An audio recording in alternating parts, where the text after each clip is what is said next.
The gunshot that echoed through Snake River, Idaho, that scorching August morning in 1882, wasn't meant for Isaac Mallory, but the bullet still grazed his shoulder as he dismounted from his weary horse outside the trading post. He had been riding for 3 days straight, his supplies running dangerously low, his water nearly gone, and now this unwelcome greeting made him question whether stopping here had been wise at all. Blood seeped through his worn shirt as he pressed his hand against the wound, scanning the dusty street for the source of the shot while his horse whinnied nervously beside him. "Get down."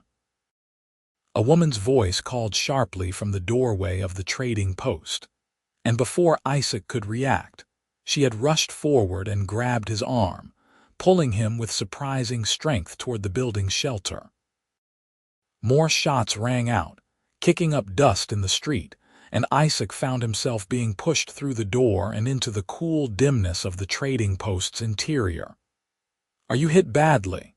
the woman asked, her voice breathless but steady as she bolted the door behind them. Isaac turned to look at her properly for the first time, and despite the burning pain in his shoulder and the chaos of the moment, he found himself momentarily speechless.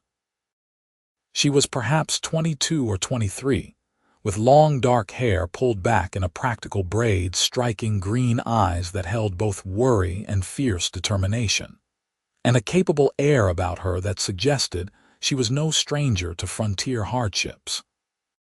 "It's just a graze," Isaac managed, though the blood soaking his shirt suggested otherwise. "What in blazes is happening out there?"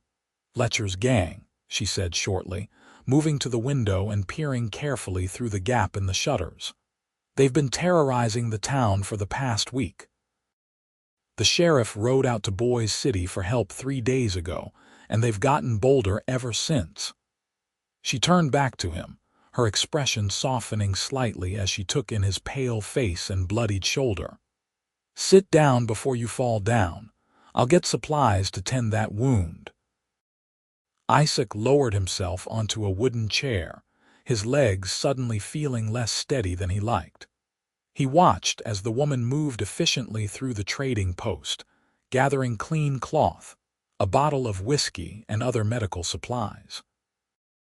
The building was well stocked with goods ranging from dry goods to tools, ammunition to bolts of fabric.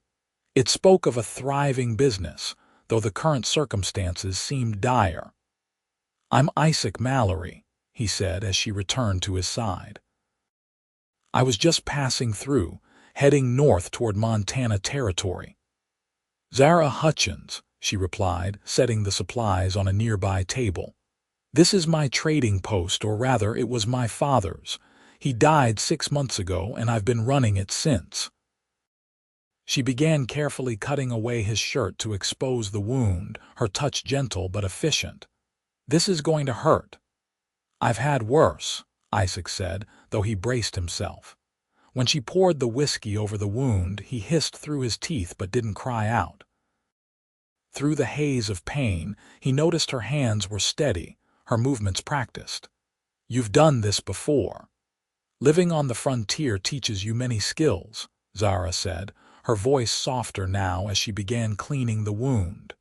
"My mother was killed in a Bannock raid when I was 12. My father raised me alone, taught me everything about running this place, about surviving out here. He made sure I could shoot, track, tend wounds, and handle the business." Her voice caught slightly on the word father, and Isaac saw the grief still fresh in her eyes. The shooting outside had stopped, but the silence that followed felt ominous rather than peaceful. Isaac found himself studying Zara's face as she worked, noting the delicate lines of worry around her eyes, the determined set of her jaw, the way her brow furrowed in concentration. She was beautiful, certainly, but it was her competence and strength that truly captured his attention. In his 32 years and countless miles of wandering, he had met few women who carried themselves with such quiet confidence. "You should have left when the trouble started," Isaac said, watching as she bandaged his shoulder with practiced efficiency. "Surely you have family elsewhere who would take you in." Zara's hands paused for just a moment before continuing their work. "This trading post is all I have left of my father. It's my home, my livelihood, my legacy. I won't be driven away by a pack of lawless cowards, no matter how dangerous they are." She tied off the bandage and stepped back, meeting his eyes with a defiant look that made something stir in his chest. "Besides, where would I go? I have no other family. My mother's people disowned her when she married my father, and his family back east wanted nothing to do with frontier life." Before Isaac could respond, the sound of breaking glass came from the back of the building. Zara's head snapped around, her hand moving to the rifle leaning against the wall. She grabbed it with the ease of long familiarity, checking that it was loaded before moving toward the source of the sound. Isaac struggled to his feet, drawing his revolver despite the pain lancing through his shoulder. "Stay back," Zara whispered, but Isaac ignored her, moving to flank her position. They approached the storeroom together, and through the doorway they could see a man climbing through the broken window. He was young, perhaps 19, with a scraggly beard and wild eyes that darted around the room greedily. "That's far enough," Zara said, her voice ringing with authority as she leveled the rifle at the intruder. "Get out now, or I'll shoot you where you stand." The young man froze, his hands raised, but there was a calculating look in his eyes. "Now, Miss Hutchins, that's no way to treat a visitor. Mr. Fletcher just wants to talk to you about selling this place. He's prepared to make you a generous offer." "I've heard Mr. Fletcher's offers," Zara said coldly. "They involve taking everything I own for a pittance and leaving me with nothing. The answer is no, as it's been every time he's asked." "Fletcher don't like being told no," the young man said, and there was a threat implicit in his words. "Things could get real unpleasant for you if you keep being stubborn." Isaac stepped forward, his revolver steady despite the pain radiating from his shoulder. "The lady has given you her answer. Now climb back out that window and tell Fletcher that if he wants trouble, he'll get more than he bargained for." The intruder's eyes flicked between them, assessing. Whatever he saw made him decide against pushing his luck. He backed toward the window, keeping his hands visible. "You're making a mistake, both of you. Fletcher always gets what he wants." Then he was gone, scrambling back through the window and disappearing into the alley beyond. Zara lowered her rifle, but the tension didn't leave her shoulders. "They'll be back, and in greater numbers. Fletcher owns the saloon and half the businesses in town. Most people are too afraid of him to stand up to him, and those who aren't are outnumbered." She turned to Isaac, and he saw both determination and weariness in her expression.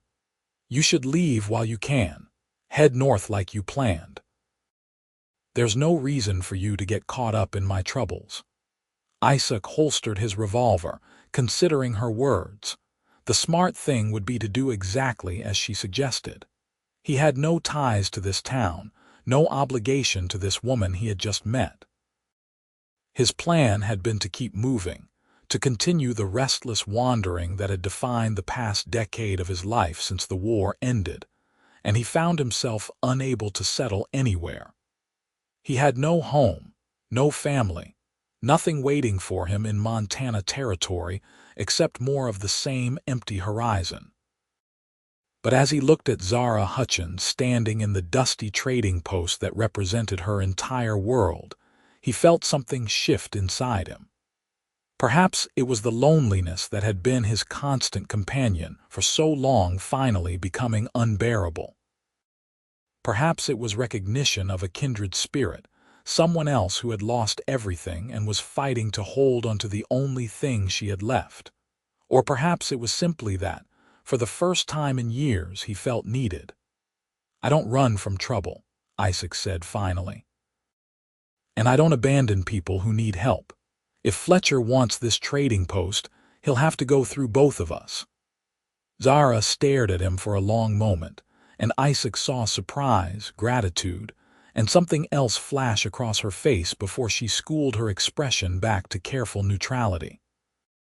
"You don't owe me anything. You don't even know me." "Maybe not," Isaac agreed, "but I know right from wrong and I know when someone needs help. My shoulder's already been shot today defending this place. Might as well see it through." He offered her a slight smile, the first genuine one he had managed in longer than he cared to remember. "Besides, I'm in no condition to ride anywhere for at least a few days. Might as well make myself useful while I'm healing." The ghost of a smile touched Zara's lips, and Isaac felt an unexpected warmth in his chest at the sight. "You're either very brave or very foolish, Isaac Mallory." "I've been accused of both on numerous occasions," he admitted, "usually by the same people and in the same breath." This time, Zara's smile was fuller, reaching her eyes and transforming her face. Isaac felt his heart skip in a way that had nothing to do with blood loss. He told himself it was just the circumstances, the shared danger creating a false sense of connection. But even as he thought it, he knew he was lying to himself. They spent the rest of the afternoon fortifying the trading post as best they could, boarding up the broken window and checking that all other entrances were secure. Zara proved to be every bit as capable as her confident manner suggested, and Isaac found himself impressed by her knowledge and skill. She moved through the building with the ease of someone who knew every inch of it, pointing out weak spots and helping to reinforce them despite his protests that she should let him handle the heavy work. "I've been doing this alone for 6 months, she reminded him when he tried to take a heavy board from her hands. "I'm stronger than I look, and I won't be treated like some delicate flower who needs protecting from hard work." Isaac raised his hands in surrender, wincing as the movement pulled at his wounded shoulder. "I meant no offense. I'm just not used to meeting women who can handle themselves as well as you do." "Then you haven't been meeting the right women," Zara said, but there was humor in her voice rather than anger. "Out here, everyone has to pull their own weight. The frontier doesn't care whether you're male or female. It'll kill you just the same if you're not prepared." As the sun began to set, painting the Idaho sky in shades of orange and purple, they took stock of their supplies. The trading post was well provisioned with food, water, and ammunition, enough to withstand a siege if necessary. Zara showed Isaac where she kept the most valuable goods locked away, and he was surprised by the extent of her inventory. "Your father built quite an enterprise here," he observed, examining a locked cabinet filled with quality rifles and revolvers. "He always said that Snake River had potential," Zara replied, her voice soft with memory. "The Oregon Trail used to run near here, and even though wagon train traffic has slowed, there are still miners heading to the gold fields, ranchers needing supplies, travelers passing through." He saw this as more than just a trading post. He imagined it growing into something bigger, maybe even a proper mercantile in a thriving town. She paused, staring at the locked cabinet. "That's why Fletcher wants it. He sees the same potential, but he wants to own it all himself. He's been buying up property throughout the territory, building his own little empire." "Men like Fletcher always want more," Isaac said grimly. "I've seen his type before. They're never satisfied, never stop taking until someone stands up to them." Zara turned to look at him, curiosity clear in her expression. "You speak from experience. What's your story, Isaac Mallory? How does a man end up wandering alone through Idaho territory with nothing but a horse and the clothes on his back?" It was a fair question, and Isaac found himself wanting to answer honestly. There was something about Zara that made him want to share things he normally kept locked away. "I was a soldier in the war," he began slowly. "Fought for the Union, saw action in more battles than I care to remember." When it ended, I went back to Ohio where I grew up, but everything had changed. My parents had died while I was away. My younger brother had moved west to California, and the farm we grew up on had been sold for taxes. I tried to settle down, worked various jobs, even got engaged to a woman I thought I loved. He paused, the old pain of that time washing over him. But I couldn't settle, couldn't sleep in a soft bed without nightmares, couldn't work in a factory without feeling trapped. My fiancée realized I was broken somehow, that the war had changed me in ways I couldn't change back. She called off the engagement, and I can't say I blamed her. After that, I just started drifting. That was 10 years ago. I've been moving ever since, working odd jobs, never staying anywhere long, always searching for something I couldn't quite name. Zara was quiet for a moment, her green eyes thoughtful. And have you found it? That thing you've been searching for? Isaac met her gaze, and the connection he felt was so strong it almost scared him. I don't know, he said honestly, but for the first time in a long while I feel like maybe I'm close. The moment stretched between them, charged with possibility and something neither of them was quite ready to name. Then Zara cleared her throat, breaking the spell, though the color in her cheeks suggested she had felt it too. "We should eat something," she said, her voice slightly unsteady. "And you should rest. That shoulder needs time to heal." They prepared a simple meal from the trading post supplies, working together in comfortable silence broken by occasional conversation. Isaac learned that Zara was 23, had been educated by her father who insisted she learn reading, writing, and arithmetic despite the frontier setting, and had dreams of expanding the business the way her father had envisioned. She asked him about his travels, and he found himself sharing stories of the places he had been, the people he had met, the vast and varied landscape of the American West. "It sounds lonely," Zara observed quietly as they finished eating. "All that wandering with no one to share it with." "It was," Isaac admitted, surprising himself with his honesty. "I told myself I preferred it that way, that I was meant to be alone. But the truth is, I've been lonely for so long I almost forgot what it felt like to have real human connection." "Almost?" Zara asked, and there was something vulnerable in her expression that made Isaac's chest tighten. "Almost," he confirmed, holding her gaze. "Today reminded me what I've been missing." They sat in the lamplight of the trading post, the danger outside temporarily forgotten, and talked late into the night. Isaac told her about the beauty of the Rocky Mountains, the vastness of the Great Plains, the pueblos of New Mexico, the forests of Oregon. Zara shared memories of her father, the challenges of running a business alone, her determination to prove that a woman could succeed in this rough territory. The more they talked, the more Isaac felt the walls he had built around his heart beginning to crumble. Finally, as midnight approached, Zara insisted he get some rest. She showed him to a small room behind the trading post's main area, a simple space with a cot, a wash basin, and little else.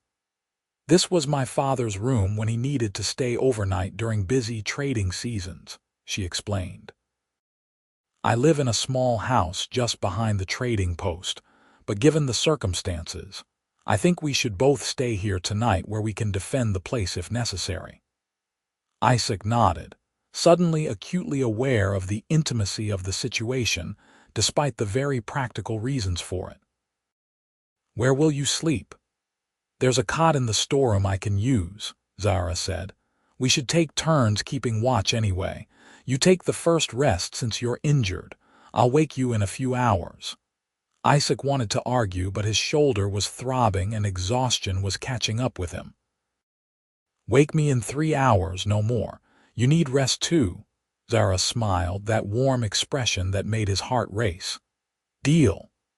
Isaac lay down on the cot after she left, listening to her footsteps fade into the main room, Despite his exhaustion, sleep was slow to come.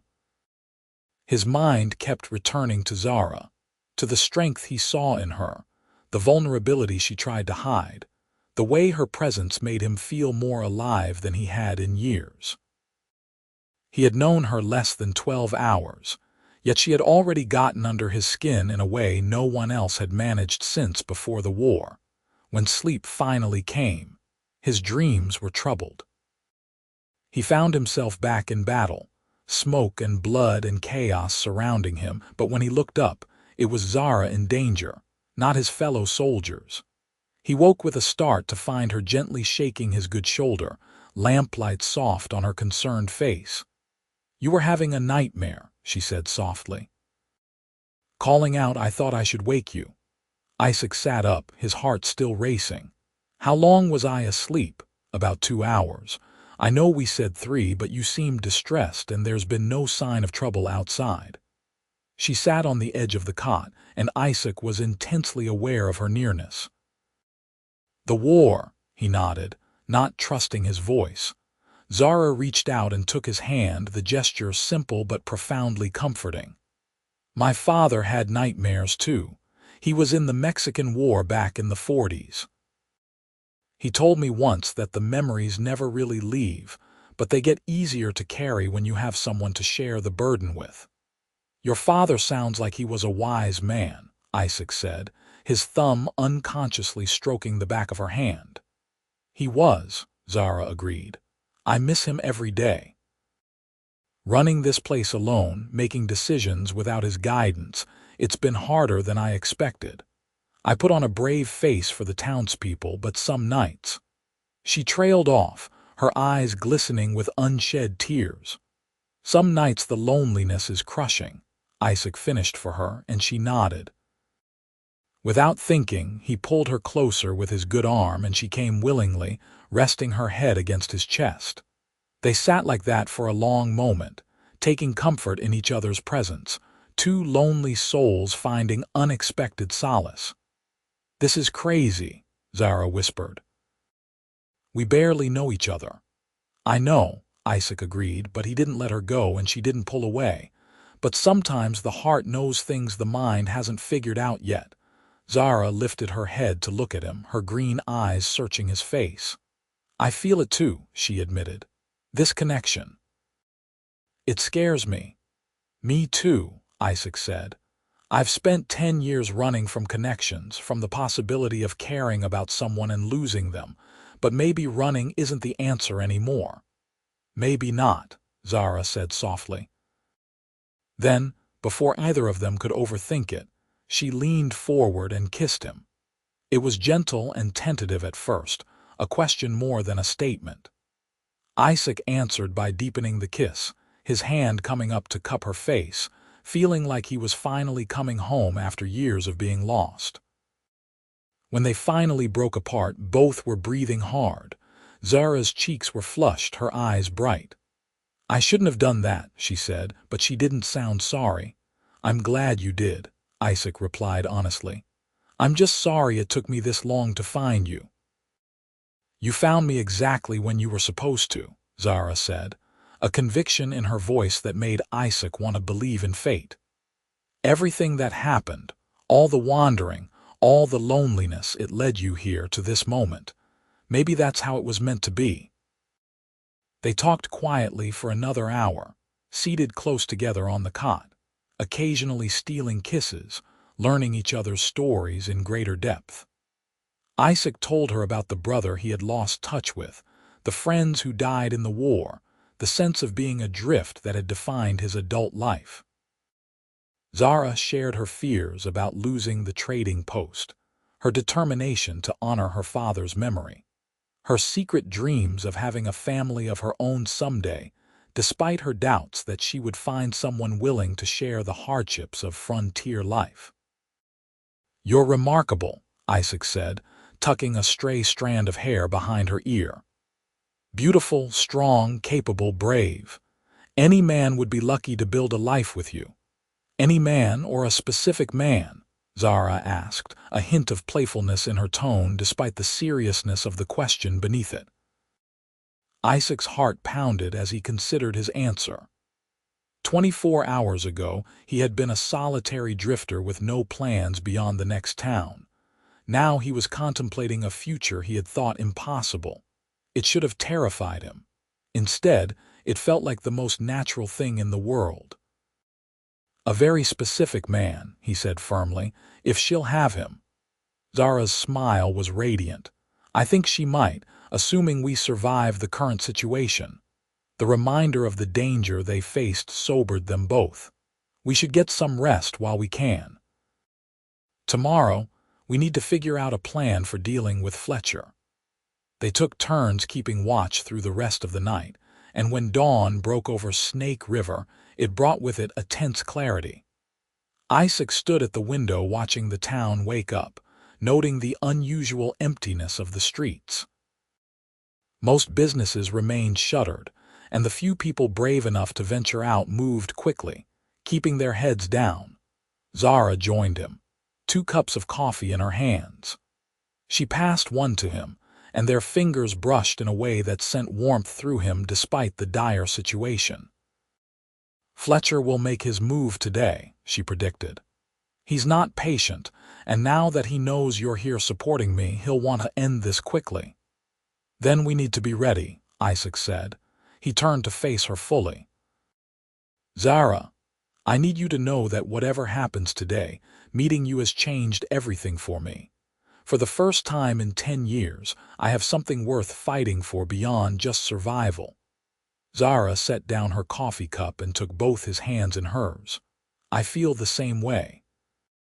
I've been alone for so long, being strong because I had no choice. But with you, I don't have to be alone anymore. We can be strong together." They sealed the promise with a kiss, both knowing that the day ahead would test their newfound bond. They checked their weapons, reviewed their defenses, and prepared for what was coming. Around mid-morning, a group of riders appeared at the end of the main street. There were at least 8 of them, led by a man Isaac assumed was Fletcher based on the expensive cut of his clothes and the arrogance in his bearing even from a distance. The group stopped in front of the trading post, and Fletcher dismounted with the ease of someone accustomed to getting his way. He was probably in his late 40s, with graying hair and cold blue eyes that assessed everything as potential property. His men spread out behind him, hands resting on their weapons in a clear threat. "Miss Hutchins," Fletcher called out, his voice carrying clearly in the morning air. "I think it's time we had a serious talk about your future in this town. As you can see, I've brought some associates to help facilitate our discussion." Isaac moved to open the door, but Zara stopped him. "Let me handle this first. He's used to dealing with me alone." She stepped out onto the porch, her rifle held loosely but ready. Isaac positioned himself just inside the doorway where he could provide support if needed. "Mr. Fletcher," Zara said, her voice cool and steady. "We've had this conversation multiple times. My answer hasn't changed and won't change. This trading post is not for sale." Fletcher's expression hardened. "I'm afraid I haven't made myself clear, Miss Hutchins. This wasn't a request. You can take my generous offer and leave town with enough money to start over somewhere else, or you can refuse and discover what happens to people who stand in my way." His hand gestured broadly to his men. "I'd hate to see this fine establishment damaged in an unfortunate accident." "That sounds like a threat," Isaac said, stepping out onto the porch to stand beside Zara. His presence clearly surprised Fletcher and his men. "And who might you be?" Fletcher asked, his eyes narrowing. "Isaac Mallory. A friend of Miss Hutchins who doesn't take kindly to threats against her or her property." Isaac's hand rested on his revolver, the movement casual but deliberate. Fletcher studied him for a long moment, then laughed. "1 man and a woman against 8 of us. Those aren't favorable odds, friend. Be smart and walk away while you still can." "Numbers aren't everything," Isaac replied, "and I've faced worse odds. The tension in the air was palpable. Fletcher's men shifted nervously, clearly not expecting resistance. But before the situation could escalate further, the sound of approaching horses drew everyone's attention. A group of riders was coming into town from the east, led by a man wearing a sheriff's badge. Behind him rode at least a dozen armed men, their expressions grim and determined. "Well, well," the sheriff said as his group came to a stop. He was a tall man in his 50s with a weathered face and sharp eyes. "Mr. Fletcher, your boy told me I might find you here causing trouble." Fletcher's confident expression faltered. "Sheriff Porter, I was just conducting business with Miss Hutchins." "That's not what I heard," Porter replied. "I've had multiple reports of your gang terrorizing the town while I was away. Extortion, destruction of property, assault. That's not business, Fletcher. That's crime." He gestured to the men behind him. "These gentlemen are from Boise City. They've volunteered to help restore order to Snake River. Now, I'm going to give you and your boys one chance to surrender your weapons and come quietly." For a moment, Isaac thought Fletcher might be foolish enough to fight. The man's hand twitched toward his gun, and his men tensed. But Porter's group was clearly ready, and they outnumbered Fletcher's gang significantly. Common sense won out over arrogance. "This isn't over," Fletcher said, but he slowly unbuckled his gun belt and let it drop to the ground. His men reluctantly followed suit. "Oh, I think it is," Porter said with satisfaction. "You're going to spend a long time in prison, Fletcher, long enough that your little empire will crumble into dust." He nodded to his men, who moved forward to secure the prisoners. As Fletcher and his gang were led away, Porter approached the trading post. "Miss Hutchins, Mr. Mallory, I apologize for the trouble. I should have dealt with Fletcher long before it came to this." "You're here now, and that's what matters," Zara said, relief evident in her voice. "Thank you, Sheriff." Porter tipped his hat. "Your father was a good man, Miss Hutchins. I know he'd be proud of how you stood up to Fletcher." He glanced at Isaac with curiosity.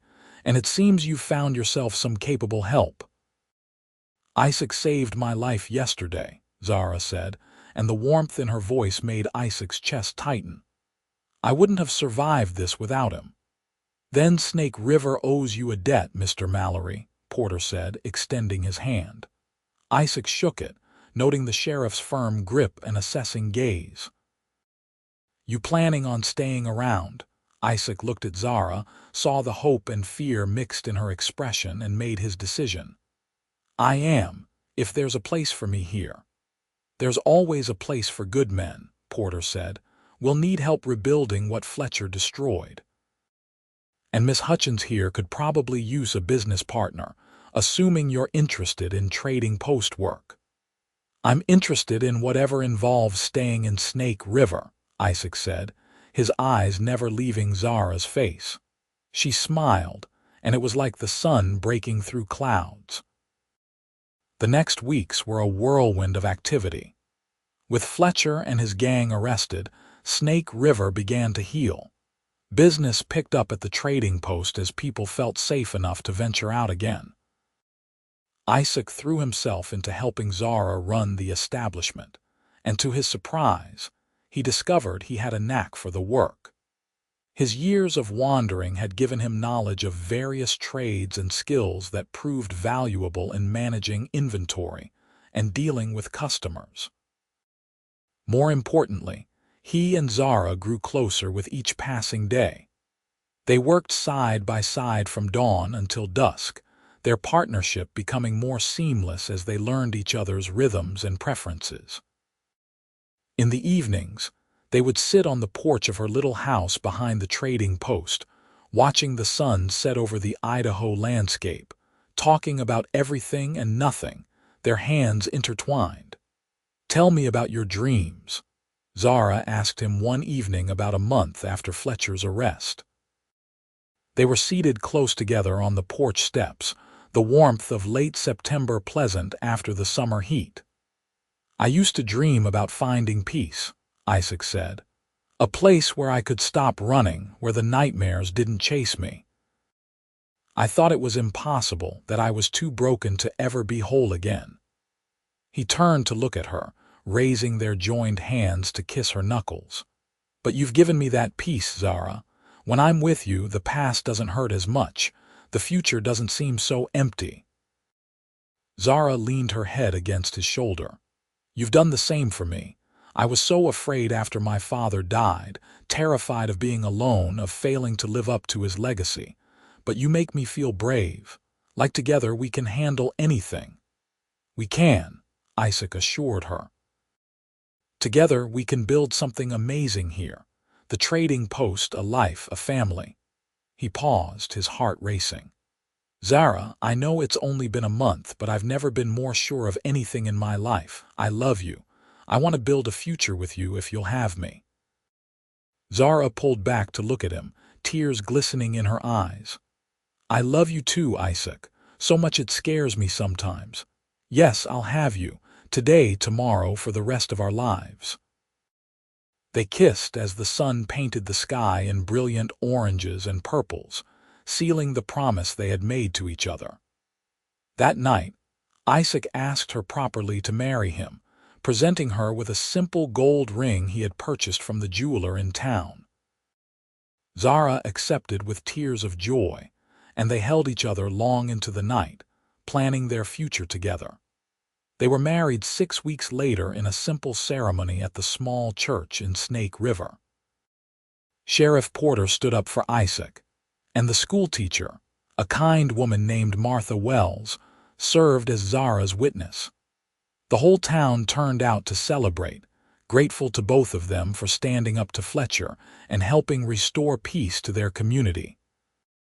It was nothing like the grand wedding Isaac's former fiancée had planned back in Ohio, but it was perfect because it was real and it was theirs.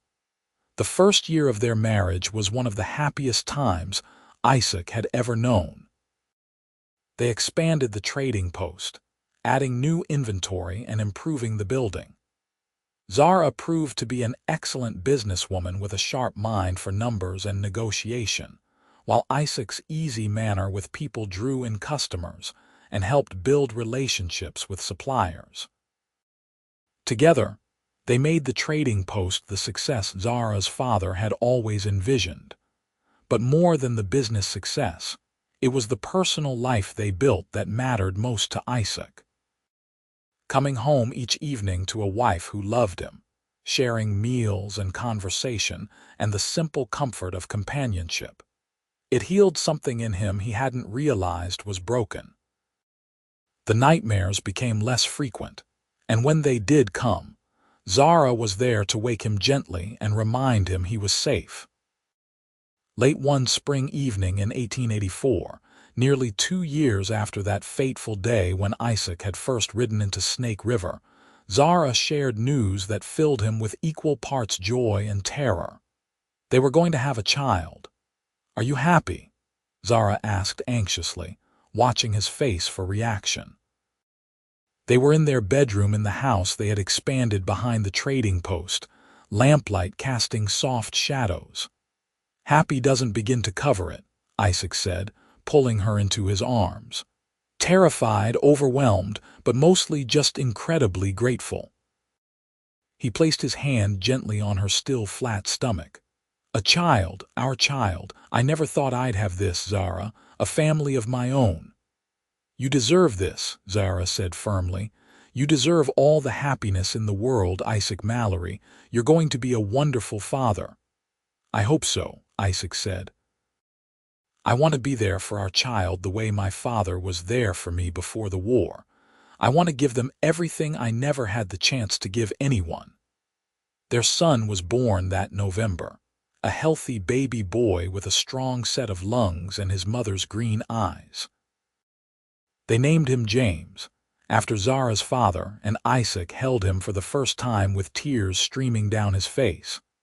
The love he felt was so intense it was almost painful, a fierce protectiveness mixed with wonder that something so small and perfect could exist in the harsh world. Hello, James, Isaac whispered to his son.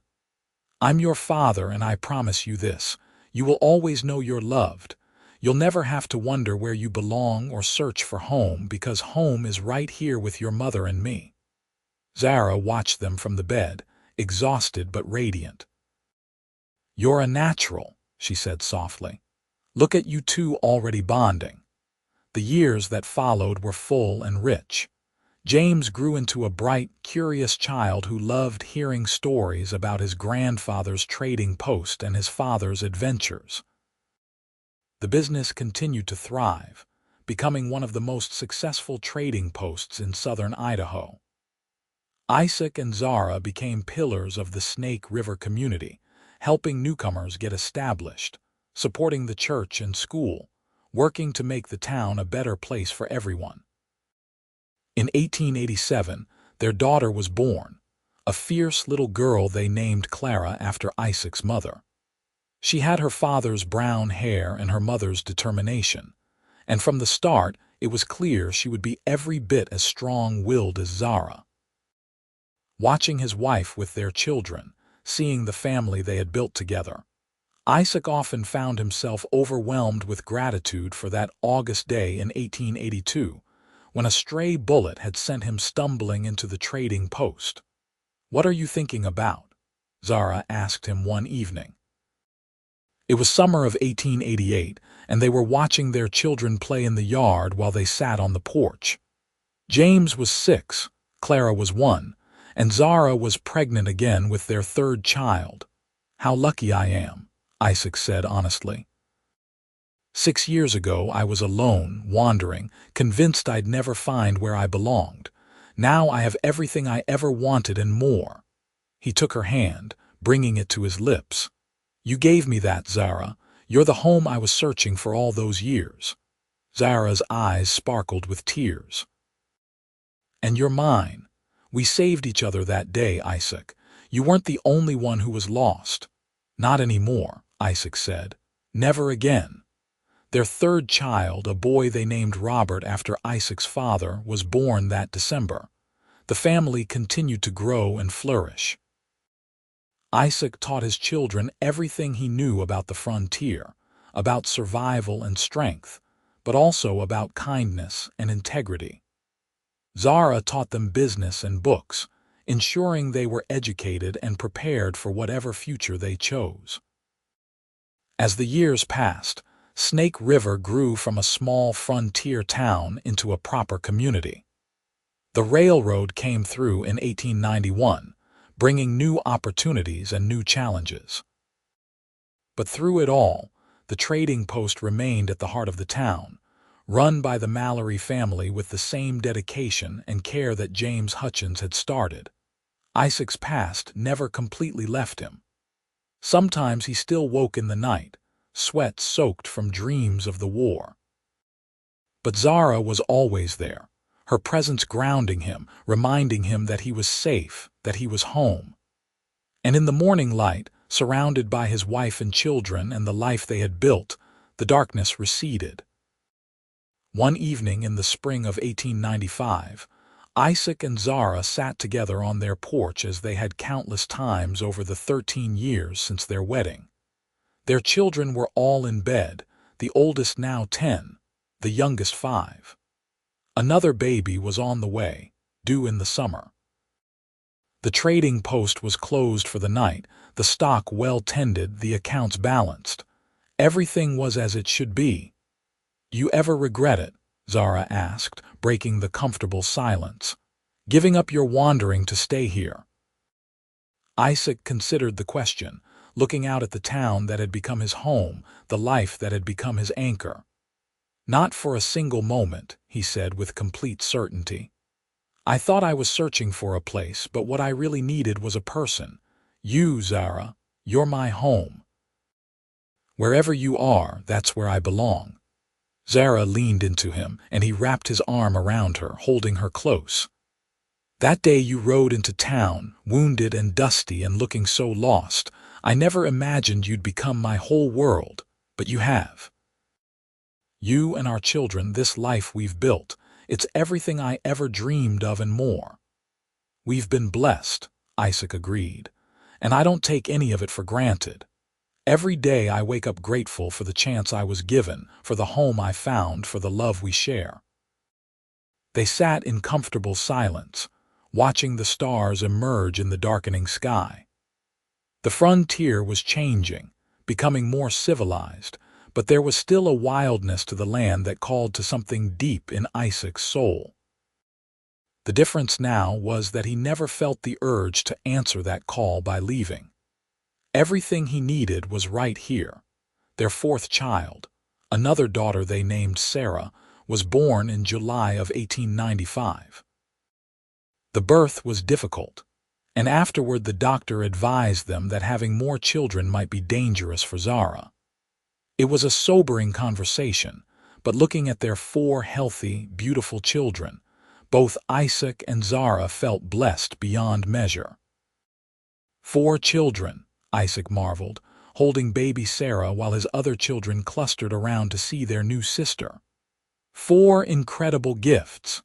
A full house, Zara agreed, watching her family with satisfaction. Papa would have loved this, seeing the trading post thriving and his grandchildren filling the house with laughter. "He'd be proud of you," Isaac said, "of everything you've accomplished, everything you've built. You honored his legacy and created something even greater." As the children grew, they each developed their own personalities and interests. James showed a talent for business and took increasing interest in helping run the trading post. Clara was fearless and determined, riding horses before most girls her age and showing no fear of hard work. Robert was quieter, thoughtful, with a love of books and learning that made his mother beam with pride. And little Sarah was still too young to show her inclinations, but she already had everyone wrapped around her tiny finger. The 20th century approached, bringing with it changes that would have been unimaginable when Isaac first rode into Snake River in 1882. But through all the changes, the Mallory family remained constant. The trading post evolved into a proper general store, expanded and modernized, but still bearing the sign that read Hutchins Trading Post in honor of the man who had started it all. In the spring of 1900, as Isaac approached his 50th birthday, he found himself reflecting on the journey that had brought him to this moment. His children were growing up, his oldest son now 16 and already talking about his future, his youngest daughter 5 and full of questions about the world. Zara was as beautiful to him at 40 as she had been at 23, her strength and grace only deepening with the years. They took a rare afternoon away from the store, riding out to a spot overlooking the Snake River, the waterway that had given the town its name. It was the first warm day of spring, and the landscape was coming alive with new growth. "I was thinking about the day we met," Isaac said as they sat together on a blanket watching the river flow past. "How random it seemed at the time. A stray bullet, a stranger's kindness, a shared danger bringing us together." "Not random," Zara corrected gently. "Meant to be.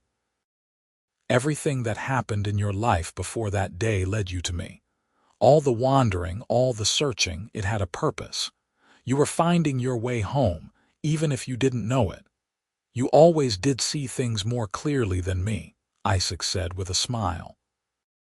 He pulled her close, marveling as always at how perfectly she fit against him. "I love you, Zara Mallory, more with each passing year.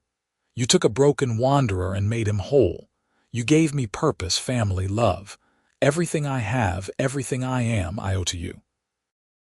"We saved each other," Zara reminded him. "I was alone and scared and trying so hard to be strong. You gave me partnership, support, love. You showed me I didn't have to carry everything by myself. We're better together than either of us ever could have been apart." They kissed, the familiarity of it no less sweet for all the years they had been together.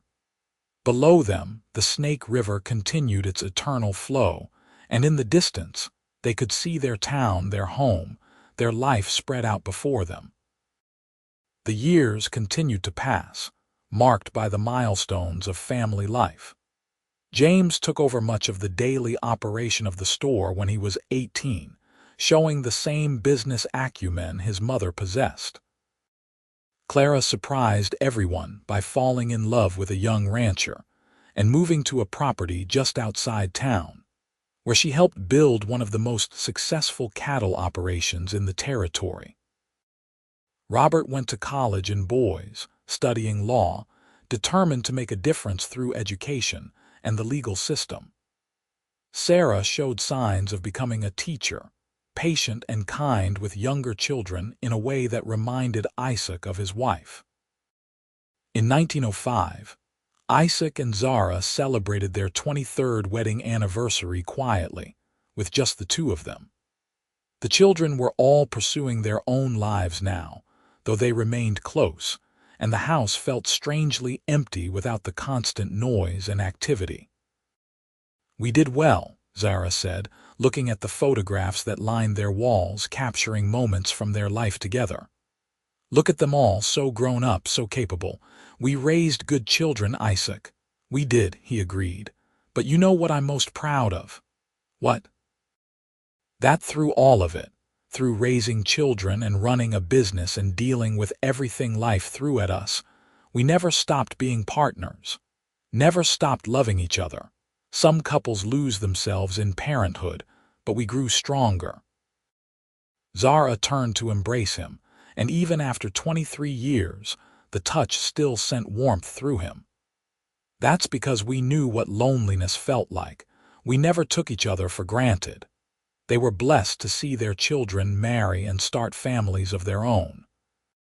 James married a schoolteacher and gave them 3 grandchildren.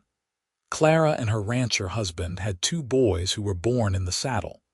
Robert married a woman he met at college and brought her home to practice law in Snake River, and they had twin girls. Sarah, the youngest, took her time but eventually fell in love with a young man who worked at the store, and their wedding in 1910 was one of the happiest days of Isaac and Zara's life. As Isaac entered his 60s, he began to slow down, letting his children take more responsibility for the family business. He had earned his rest, having worked tirelessly for nearly 30 years to build the life he and Zara shared. But he never stopped being active in the community, serving on the town council, helping newcomers get established, sharing his wisdom with anyone who asked. Zara remained the heart of the family, the center around which everyone orbited. She was grandmother to 10 and counting, and she loved them all fiercely. Her hair had turned silver, but her green eyes were as bright as ever, and Isaac still looked at her and saw the brave young woman who had saved his life in more ways than one. One evening in 1912, 30 years after that fateful meeting, Isaac and Zara sat together on their porch. It had become a ritual over the years, this quiet time at the end of the day when they could be alone together. Their grandchildren had just left after a lively family dinner, and the house was blissfully quiet. 30 years, Zara marveled. Where did the time go? Into a life well lived, Isaac said. He was 62 now, his hair gray, his face lined, but his love for the woman beside him burned as strongly as ever. "Every moment has been worth it, even the hard times?" Zara asked. There had been challenges over the years, illnesses and accidents and financial difficulties. But they had faced them all together. "Especially the hard times," Isaac said. "Because they proved what we already knew, that together we can handle anything. You're still my home, Zara, the place where I belong. That hasn't changed and never will." Zara took his hand, their fingers interlocking with the ease of long practice. "And you're mine, the lonely cowboy who rode into my life and gave me everything I ever wanted. Family, love, partnership, purpose. You're my greatest blessing, Isaac Mallory." They sat together as darkness fell, the sounds of Snake River settling in for the night around them. The trading post that had brought them together had evolved into a thriving general store run by their son. Their children were happy and successful, their grandchildren healthy and growing. The life they had built from that chance meeting and shared danger was more than either had dared to dream. "You know," Isaac said thoughtfully, "I spent 10 years searching for home before I found you. I covered thousands of miles, saw countless places, met more people than I could count. But none of it meant anything until that day when a bullet sent me stumbling through your door." "Fate," Zara said simply. "It was always fate. You were meant to find me, and I was meant to find you. Everything else was just the path that led us to each other." "Then I'm grateful for every step of that path," Isaac said. "Even the hard parts, even the lonely parts, because they brought me here. To you, to this life, to home." They kissed, the stars beginning to emerge in the sky above, and Isaac felt the same peace he always did when he held his wife. The restless wandering that had defined his youth was long forgotten, replaced by the deep satisfaction of a life lived with purpose and love. He had found what he was searching for, and it was better than anything he could have imagined. The years continued their steady march, bringing with them both joy and sorrow. In 1915, Isaac's older brother Joseph, whom he hadn't seen since before the war, surprised him by arriving in Snake River after tracking him down through old military records. The reunion was emotional, and Joseph, now a widower, spent his remaining years living with Isaac and Zara, becoming a beloved part of the family. More grandchildren arrived and eventually great-grandchildren, each one a blessing. The family business continued to thrive, adapting to changing times while maintaining the integrity and community focus that James Hutchins had started and his daughter had preserved. The Mallory name became synonymous with fairness and quality throughout southern Idaho. As Isaac entered his 70s, his health began to decline, though his mind remained sharp. Zara, too, showed the inevitable signs of age, though she remained as determined and capable as ever. They spent more time together, often sitting on their beloved porch, reminiscing about their life and marveling at what they had built. "I was thinking," Isaac said one summer evening in 1920, 38 years after they met, "about what my life would have been if I hadn't stopped in Snake River that day. Where would I be now if that bullet hadn't found me?" "Probably still wandering," Zara said. "Still searching for what you couldn't find because you were looking in the wrong places." "Definitely still wandering," Isaac agreed. "And so lonely, even if I didn't admit it. I can't imagine a life without you, Zara. Can't imagine not having our children, our grandchildren, this family we created. You gave me everything." "We gave each other everything," Zara corrected. "I would have lost the trading post without you. Fletcher would have won, and I would have ended up alone somewhere, probably bitter and broken. You saved me just as much as I saved you." Isaac reached over to take her hand, their fingers interlocking automatically. Even after all these years, the simple touch brought comfort. "We're a good team, you and I." "The best team," Zara agreed. "Always have been, always will be." They lived to see their children become pillars of the community in their own right, to see their grandchildren grow into fine adults, to welcome great-grandchildren into the family. The love they shared never diminished, never faded, but instead deepened with time into something precious and unbreakable. Isaac passed away peacefully in his sleep in the spring of 1925, at the age of 75, with Zara holding his hand. His last words were, "Thank you for being my home." The entire town of Snake River mourned his loss, recognizing that they had lost not just a resident but a founding figure who had helped shape their community. Zara lived for 3 more years, surrounded by her children and grandchildren, continuing to be the heart of the family until the very end. When she died in 1928 at the age of 68, she was buried beside Isaac in the Snake River Cemetery, their graves marked with a simple stone that read, "Together, always." Their love story became part of Snake River's history, told and retold by descendants and townspeople alike. The general store that had once been a trading post continued to operate well into the 20th century, always bearing the Hutchins name in honor of its founder. And in the hearts of those who knew them, Isaac and Zara Mallory remained an example of what true love looked like. Two lonely souls who found each other against all odds and built something beautiful and lasting from that chance encounter. The lonely cowboy had found his home in a brave woman at a trading post, and together they had created a legacy of love that would endure for generations.